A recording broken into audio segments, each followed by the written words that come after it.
Land banks are an incredibly potent tool to deal with the foreclosure crisis and all this abandonment that has occurred as a result of it. Where subprime lending occurred on a massive level, foreclosures and private foreclosures ended up decimating entire neighborhoods, decimating them in the form of large-scale abandonment by the borrowers who got into perhaps ill-advised loans, as well as banks that foreclosed and didn't want to take the properties because properties were distressed. So the properties just sat there.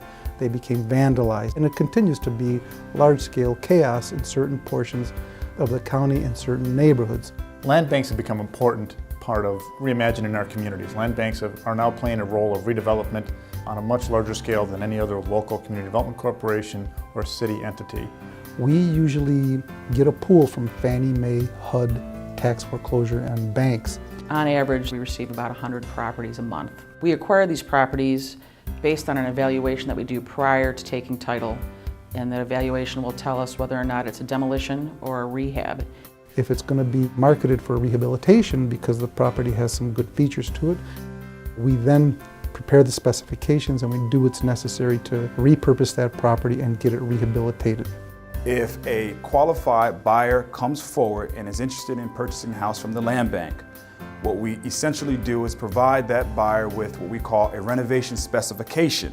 That is what it would require in order to bring that property back up to code. If a buyer comes forward and is able to demonstrate that he has or she has the financial capability necessary to afford not only the acquisition of that property, but also the renovation, we then will consider that buyer's offer. We know that we have an excess of glut of substandard houses that we need to remove. And I've been on streets where people are cheering the bulldozers when they come, and I've been on streets where people are excited and handing me applications to say, I'd love to take that land, I'd love to be able to garden in it and expand my home. It's been amazing to see the real positive outcome of what the land bank has been doing. Demolitions strategically done in communities actually eliminate the blighting influences and allow the remaining property values to increase and stabilize at a higher dollar amount.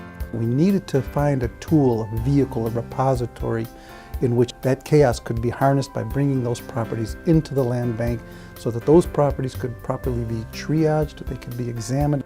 What we're looking at is how do we repurpose low-value properties, how do we repurpose land, and how do we create new value in our neighborhoods that have lost significant value due to the foreclosure crisis.